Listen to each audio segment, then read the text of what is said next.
Tervist, tere hommikust, minu nimi on Umberto Torres-Keerts, olen sotsiaalpedagoog ja koolitaja ja mina juhatan siis sisse järgmine teema ja kõneleja. Et märksõna on siis praktikakogukond. Õppimise viise, vorme ning keskkondi on meil väga palju. Aga füüsilised ruumid on märkamatult nagu asendatud virtuaalsete ruumidega. Praktikutena me soovime kuhugi kuuluda, jagada, uurida või lahendada olulisi probleeme. Praktikakogukond on üks võimalus olulise info jagamiseks, koos õppimiseks või uute lahenduste leidmiseks. Aga kuidas tõeliselt õppivad praktikakogukonnad siis tekivad? Ja mis ja kas nende väärtus või nagu kasu siis on ikka loodud ja kuidas see töötab siis? Ja milline roll on meil siis praktikutena selliste kogukonnade toetamisel olla?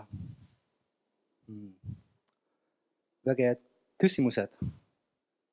Aga siis meil on hea meel, et siis varsti jagab meile oma mõtted härra Bernhard Saksamaalt. Ta ütles mulle, et tal on 3 last, 1 naine ja ta varsti saab oma doktorikraad. Ma tean, et see doktorikraadi asja on tõsi.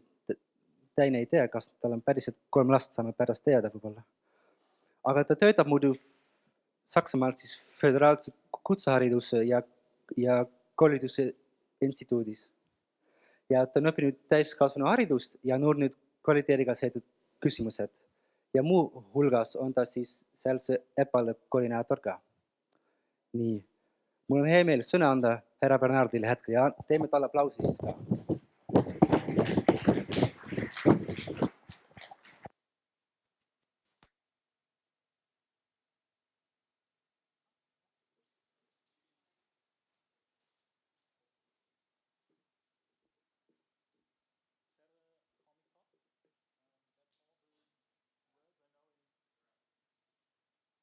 I'll have this one. Tere hommikust. Thank you for inviting me. That's all the words I know in Estonian, but I worked out a little of them in the night. I'm very glad to be here. Thank you for inviting me and for those very kind words. I need to say, because I'm obliged to say that I'm not a PhD yet. Okay, thank you, you said so, I think. I'm going to talk about communities of practice, and I think I can do a lot of connotations with what we've heard before. But first of all, I would like to do 2 remarks before starting my talk, which is learning is an active process. We heard that, and I see a very passive crowd over here, so I would like to see everybody, if you can raise your hand, please, just everybody raising his hand. There's somebody not raising his hand, I see. Raise your hand, yeah, raise your hand in the back. I see the red pullover. Yeah, very good, thank you. Now everybody stand up. Stand up, please.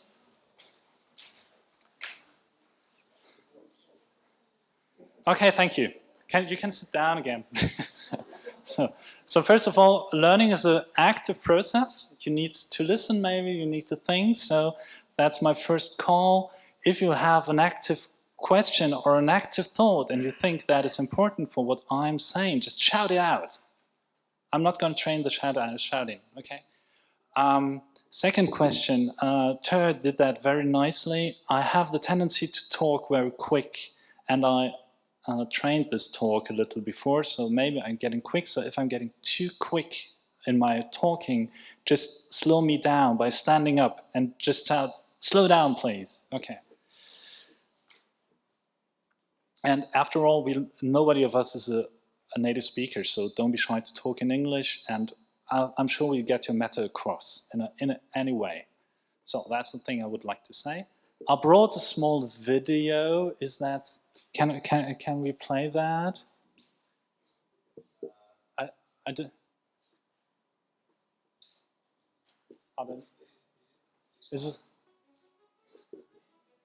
So this is. I'm going to talk about Ultimate Frisbee as a community of practice.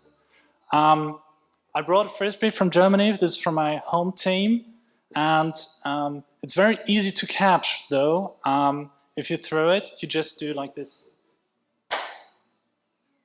We try that. Okay. Good one. Okay. You can do it this way. This is the easiest way to start. But you can do it that way as well.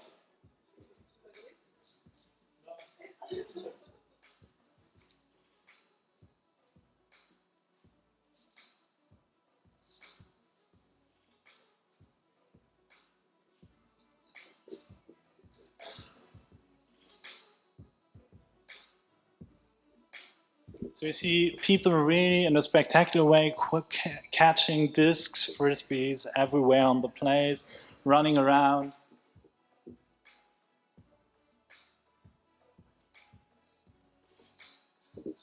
Thank you. We can stop the video then. Okay. Why am I showing you this? First of all, Ultimate Frisbee is my great hobby, and I discovered this like 5 years ago. I started playing. It's a very intensive and lovely sport, so if you ever get the chance to try this out, just do it. Let me talk quickly 2 words or 3 words about Ultimate Frisbee. Ultimate Frisbee is a community, effectively, because it's a grassroots movement which came over from the US to Germany in the 80s, 85s maybe. And it was just people starting playing Frisbee everywhere, over the place, in parks or whatever. And there's one thing to know about Ultimate Frisbee. Ultimate Frisbee has a very, very important law, a very important rule, which is the most important thing about Ultimate Frisbee is the spirit of the game. What is the spirit of the game? It consists in 2 things. The first thing is respect your opponent, the persons you're playing with.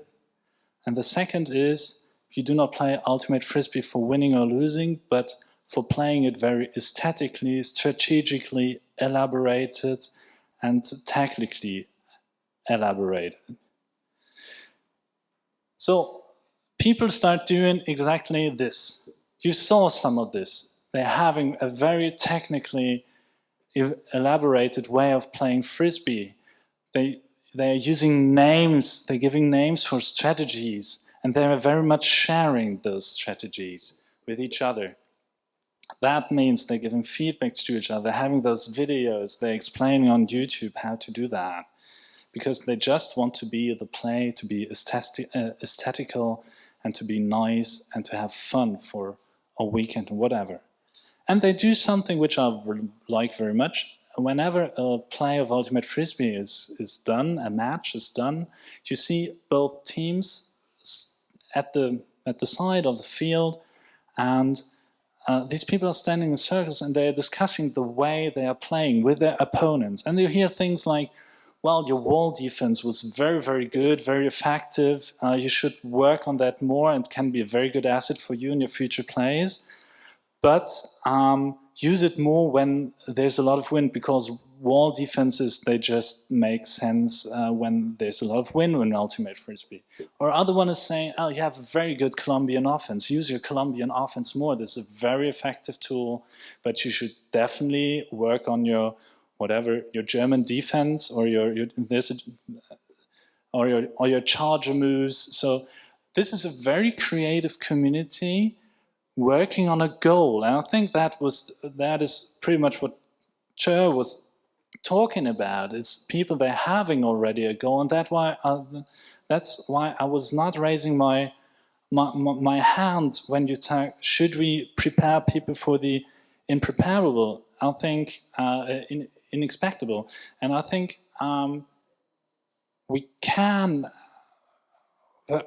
tell people what they need to be prepared for, because they choose their own goals, right? And in this case, it's having an elaborated play of Ultimate Frisbee. That's their own choice to do that.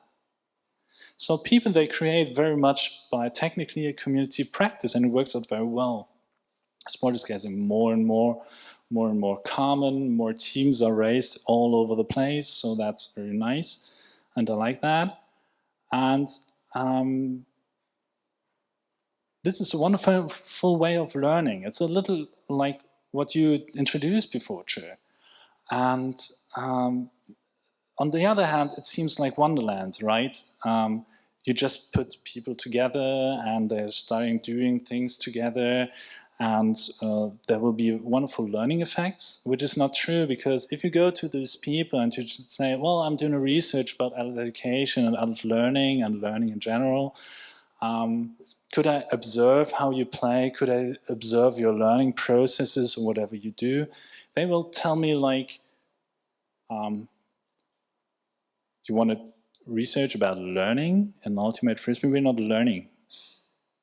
We're developing things. We're developing strategies. We're exchanging. We're discussing, but we're not learning. I wouldn't call that learning. And that is interesting. That is a very interesting point, because these people, they identify problems, and that's what you've been talking about. These people have a problem. Don't call it a problem. They have a challenge. They have a challenge. They have an idea of what they do, but they are not able to do. So they start learning. They start giving feedback to each other. And it works out quite well. And this plays very much on our role as adult educators if you want to introduce a community of practice, which is not the only way of teaching and learning. That is very important. There are plenty of us, as you said, too, many other very effective ways of teaching and learning. But if you want to introduce a community of practice, it changes your role as an educator very much. So what can you do? You cannot go in a place and say, learn, develop something. Our role is pretty much, I think, giving them a space, a physical space, like Georgi did in a very lovely way today. He brought us together. He gave us a time slot, where to come, where to go, and he gave us a lovely place. Second, I think we need to identify problems, maybe a wrong word, but we have to make people talk to each other, and maybe one way to get people talk to each other is why you're here. Why you're here in this room today, and that is what Pira very lovelily did with her small, tiny business cards. What's your interest? What do you want to work on? That's the thing we can do. And afterwards, we can provide resources. We can, as I said, the physical space, the technical infrastructure, we saw that. We can have recordings. We can have small talks like I do at the moment, and we'll have some more, and just discuss how is that what I said related to your problem. And this works out quite well. I like doing this, not teaching and talking all the time like I do at the moment, but letting people tell their story, how it comes that they are here over today. I just think of going around with a microphone and asking somebody, how does it come that you're here today? But I won't do it. I'm running out of time probably. And my big question today that I would like to raise is, as I'm the EPALE coordinator in Germany, obviously, I might wonder, how can we transfer this idea of communities of practice into virtual worlds? I mean, EPALE is a virtual community, or at the moment it's more or less a virtual platform, an electronic platform, what's its name for, but it's not a community yet. And the other day I had a meeting at the German Adult Educators Club for Museums, and these people, they're very much working on how we can pay our guides in that we have better. And they were all the time discussing, and the discussion, it took a whole different view when there was a girl coming up telling her story, and just telling her story, not raising a problem or something. She rose a problem, but she was just telling her story, which was, we reformed our administration infrastructure lately, and our administration infrastructure used to be like this, and now it's like this. And now this does not work anymore like we did before, but it works like this, and maybe this is a thing we might discuss because it has a lot of advantages, but we don't know how to do this problem or that problem. So in my eyes, communities of practice, they are very much telling your story, and you couldn't do that in blogs. So I invited that girl to write a blog, and she said, no, I'm not going to write a blog. Everybody can read it. No. So that is my big question. How can we introduce discussions in virtual world? And I'm very sure that you have a lot of expertise on that. Because you are part of virtual worlds. You're discussing things on Facebook. And there are Facebook groups discussing already adult education problems. For example, how to use Facebook in classrooms, which is discussed on Facebook, which is funny. Or how to use electronic media in your classroom. We have a whole discussion in Germany about mobile phones that, well, in German schools, mobile phones are forbidden because teachers, they are afraid of all the pupils all the time typing, being on Facebook and not being present mentally in their class and not hearing the very important things that the teacher has to say. So they rose the kind of a Facebook group which was like, how can we just not forbid but get this electronic media in a smart way because they use them anyway in our classroom. And that is nice, and that's where I wanted to go with EPALE in a way. But there's something lacking. People are lurkers, people are a little like you. I made you stand up at the beginning, right? And there were people not standing up. I saw that. And I was wondering, why are you not standing up? It's an active process, right? It doesn't matter standing up. You can have a kind of effect from that. You're waking up. That's nice. I don't know. So that's the big question I would like to raise. How can we transfer, not certainly to EPALE, but to virtual communities in practice, this idea of sharing, this idea of translation, telling your story. I'll invite you to my workshop. I will be pleased to have you here. Aite.